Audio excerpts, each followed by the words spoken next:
2023년 새해의 첫 연석회입니다. 최고위원, 시도당위원장, 중앙당직자 2023년 개면년 첫 연석회를 시작하겠습니다. 오늘은 현충원 참배를 했고, 오늘 뵈니까 여러 애국 혹은 보수 단체들이 현충원 참배를 하는데, 안타까운 것은 이승만 건국 대통령이나 박정희 대통령 묘소를 우리 공화당을 제외하고는 거의 참배를 안 하고 있다. 이런 모습에서 안타깝습니다. 그럴 것 같으면은 당사나 또 혹은 보수 단체에 이승만 건국 대통령이나 박정희 대통령 사진을 내리는 것이 옳지 않습니까? 새해에 당연히 현충원 참배를 하면은 건국 대통령과 또 우리 보수의 그러한 큰 맥을 잇는 박정희 대통령 각하를 참배하는 것이 도리가 아닌가, 저는 그렇게 생각을 하고요. 우리 공화당은 1월 1일 신년 새해에 박근혜 대통령께서 억울하게 감옥살이 하실 때, 감옥에서 투쟁하실 때 우리가 4년간 또 사면되셔가지고 삼성병원에 계실 때, 또 어제 달성 사저로 가셔서 어제도 우리 모두가 박근혜 대통령 달성 사저를 찾아뵙고 건강하시고 또 빨리 국민의 품으로 한 분 한 분의 국민의 손을 잡아 주십사, 이렇게 말씀들을 올리고 왔습니다. 특히 우리 합창단, 우리 애국봉사 합창단이 그 합창뿐만 아니라 또 임덕기 상임 고문님께서 또 이렇게 좋은 새해 덕담을 해주시고, 또 김전분 여성위원장님께서 또 감동적인 편지글을 주셔서 많은 분들이 감동을 받았습니다.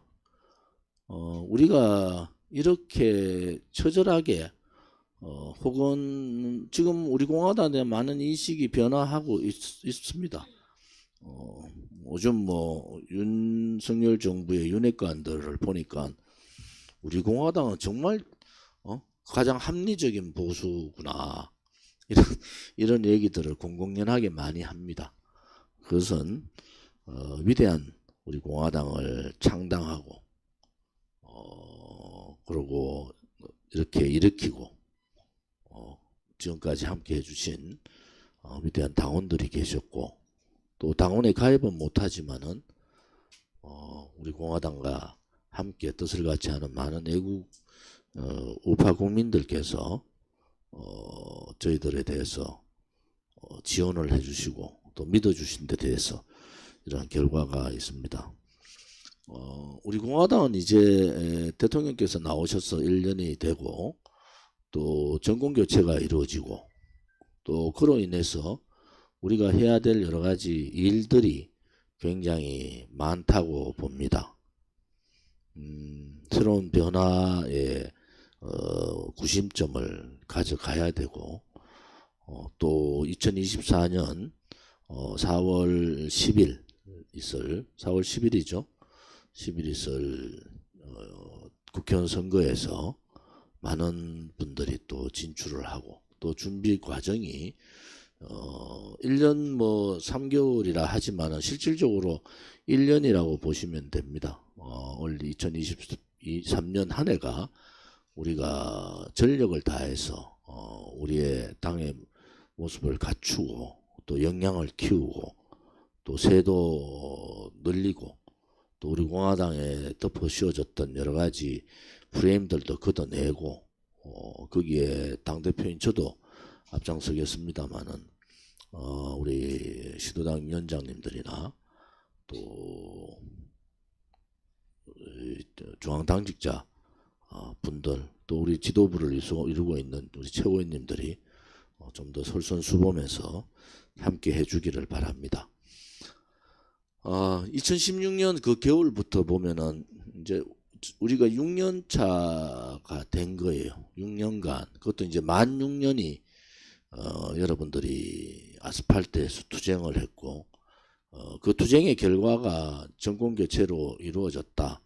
근데 그 정권교체가 과연 국민들을 편하게 하고 대한민국이 국민들이 정말 진실되고 정의로운 그러한 나라로 가고 있구나 하는 데 대해서는 의문이 있습니다.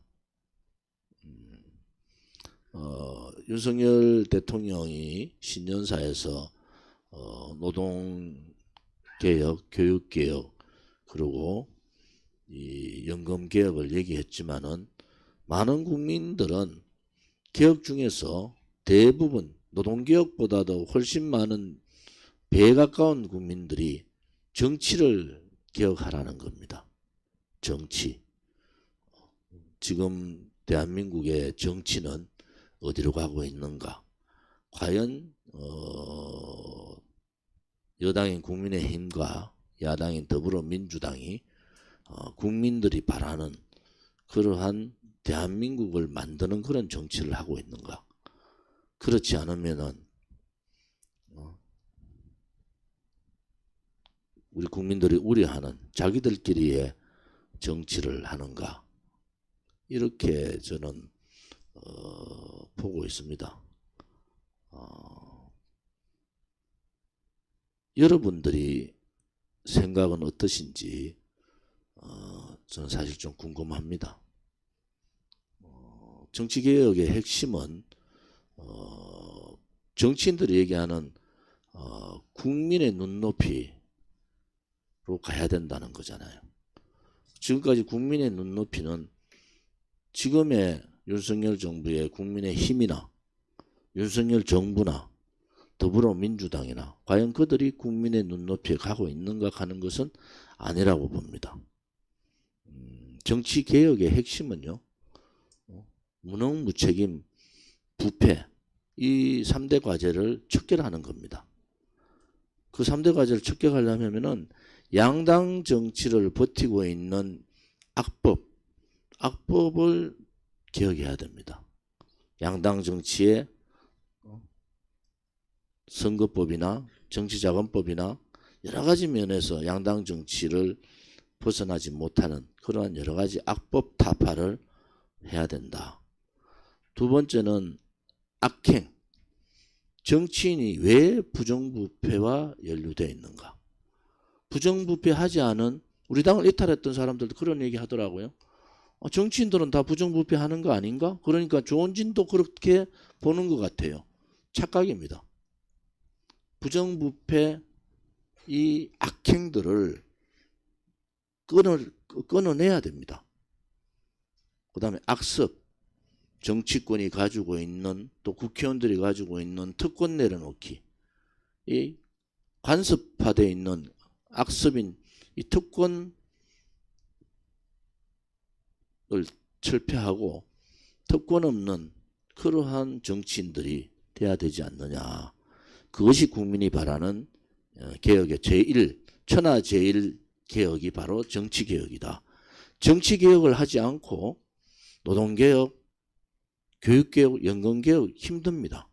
윤석열 정부의 개혁 프로그램이 올해 이제 시작을 해서 내년에 과제를 가지고 협치하지 않고 상대가 있는 개혁을 밀어붙인다고 될 수가 있습니까? 제가 공무원 연금 개혁할 때 사회적 대타협을 한 거예요. 그것은 부패 정치인을 감싸주라는 게 아닙니다. 부패 정치인을 감싸주라는 게 아니고 국민의 이익을 위해서 정치인들이 자기 것을 내려놓는 거예요. 그것이 대타협이잖아요. 제가 공무원 연금 개혁할 때 정당은 일부분이었어요. 그 외에 각종 시민단체 또 각종 교육단체, 좌우를 넘나들고 수많은 사람들하고의 대화를 통해서 이뤄낸 거예요. 제가 MB정부 때 했던 노동개혁도 마찬가지입니다. 저로 봐서는 양대 정부의 노동개혁과 공무원연금개혁 가장 잘한 개혁을 제가 했다는 것에 대해서 자부심은 있지만은 그거의 전제는 자기부터 내려놔야 되거든요. 상대방하고 대화하지 않고 협치하지 않고 어떻게 개혁을 할 수 있습니까? 그것은 공허한 선전에 불과하다. 그런 면에서 개혁의 시기가 그렇게 많지 않다는 거예요. 2년차에 개혁하지 못하고 늦어도 3년차 중반까지 개혁하지 못하면 개혁은 못하는 겁니다. 개혁의 당사자가 있는 개혁을 협치하지 않고 어떻게 개혁을 하겠습니까? 국민의 지지율을 50%, 55%, 68%를 얻지 않으면 개혁은 못하는 겁니다. 그런데 윤석열 정부는 개혁을 얘기하면서 개혁의 시기는 4년차, 5년차로 밀어놨어요. 그것은 개혁을 안 하겠다는 거하고 똑같은 얘기입니다. 국민을 속이는 거잖아요. 이제 우리 공화당이 제대로 봐야 된다. 제대로 봐야 된다. 개혁을 하겠다는 의지가 도대체 있는 거냐? 그렇지 않으면 지지율을 확보하기 위해서 개혁의 목소리를 내는 거냐? 윤석열 정부가 제대로, 저는 윤석열 대통령이 정치에 관여를 안 했기 때문에 정치개혁이 가능하다고 보는 사람인데 이미 8개월 만에 너무 정치에 깊숙이 들어와서 발을 너무 많이 넣어버렸다. 그것이 가장 안타깝다고 보는 사람이에요. 정치개혁 제대로 하면은 나머지 노동개혁이나 야당도 그렇게 설득이 가능한 그러한 인사들이 있어야 되는데 이거는 대통령 주변에 있는 사람들은 야당 욕하기 바쁜 거예요. 야당을 욕하려면은 우리 공화당이나 조은진이 해야 되잖아요. 자기들이 대통령 탄핵시킨 자들이, 배신했는 자들이 무슨 자격으로 야당을 욕합니까? 똑같은 배신자들인데, 똑같은 역적인데 제가 볼 때는 똑같은 대한민국 체제를 무너뜨린 그러한 자들인데 참고 또 참아도 이것은 아니라고 보는 겁니다.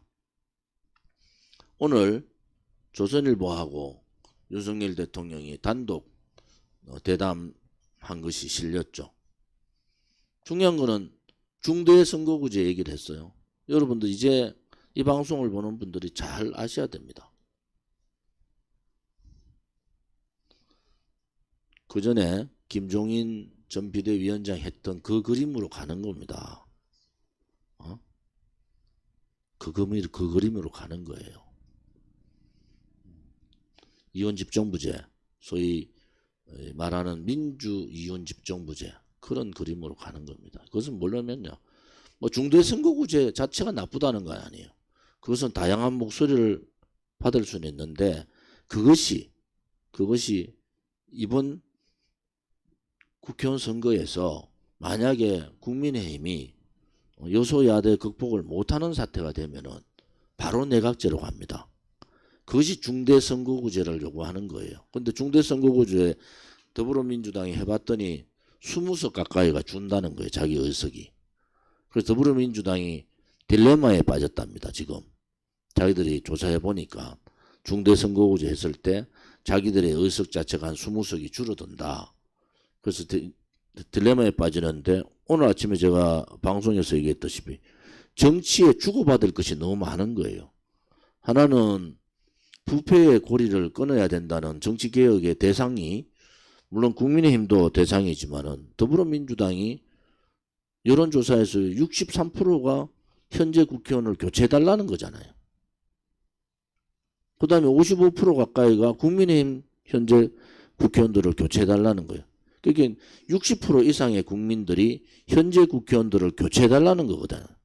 그럼 중대선거구제라는 것은 특히 대선거구제 같은, 저 같은 경우에 예를 들어서 대구를 4개로 나누는 겁니다. 대구에 우리가 60만이죠. 그 4개로 나누면 6, 4, 24 인구로 따지면 달서구 전체에서 3명을 뽑는 거예요. 달성군 서구 합쳐가지고 또 저쪽에 북구까지 합쳐서 또 4명 정도 뽑고 나머지 합쳐서 이래가지고 12명 정도를 뽑는 겁니다. 그러니까 3개 내지 4개 지역으로 나누는데 그게 중선거구제고요. 대선거구제는 대구를 하나로 하는 겁니다. 대선거구제는 대구에서 전체에서 12명 뽑는 겁니다.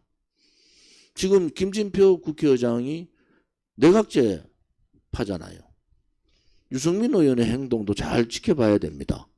이 사람들이 중대선거구제를 하자는 것은 한발 국민의힘의 윤석열 정부는 자기가 대통령직을 이어가려면은 이제 여소야대 극복을 못하더라도 내각제로 돌겠다는 신호탄을 던진 거고요. 오늘부로 던져버린 겁니다. 중대선거구제를 하겠다는 것은. 김진표 의장은 내각제 신봉자예요. 김진표 의장하고 똑같은 얘기했어요.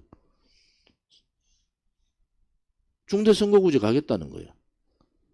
그것은 결국은 우리 공화당한테는 많은 기회가 생길 거예요. 단지 우리 공화당한테 정치적인 기회가 생기는 부분하고 내각제 가는 부분하고는 다른 겁니다. 일본이 내각제를 하면서 30년에 잃어버린 30년이라는 얘기가 있는 것이 권력하고 검력하고 소위 그 언론 이 힘이 합쳐버린 거예요. 그렇게 연정하는 거예요. 내각제라는 것이 여러분 연정입니다. 해서 힘이 약하면은 자기하고 정반대쪽이 나는 사람하고는 합쳐버려요. 그러면은 결국은 돈 없는 사람들, 권력 없는 사람들, 언론 방송을 장악하고 있는 그 사람들이 입맛에 맞는, 그리고 입맛에 맞지 않는 사람은 도태되는 겁니다. 그러면 결국은 가지지 못한 사람들이 정치에서 소외되고, 이게 5년마다 한 번씩 정권 교체가 되든 10년마다 한 번씩 정권 교체가 되니까 국민의 목소리가 선거 계절이라도 겁을 내요. 그런데 만약에 내각제로 가면 전혀 그렇지 않습니다. 왜? 국민들이 여러분의 정치 파트너가 아니에요. 권력을 가진 자들의 정치 파트너가 국민이 아니라는 겁니다. 그건 뭐냐? 그들의 정치 파트너는 자기하고 비슷한 연대를 하든 연합을 할 수 있는 정당, 그것이 파트너예요. 그러면은 예를 들어서 국민의힘이 100석을 얻고 나머지 더불어민주당이 100석을 얻어요. 나머지 6석 서너 개 정당 합쳐가지고 50석 만드는 것이 중요하지. 국민들이 표가 어떻게 가는 그거는 중요하지 않다. 그래서 중대선거구제는 우리한테는 유리해요. 단지 하나, 그것을 내각제를 전제로 한 중대선거구제는 안 된다는 겁니다. 제가 보기에는 오늘 윤석열 대통령이 정치의 그림을 던져버렸어요. 이제 개혁과제하고 이제 정치 선거제도하고 그다음에 이 소위 말하는 정당체제, 이 부분이 회오리를 칠 겁니다.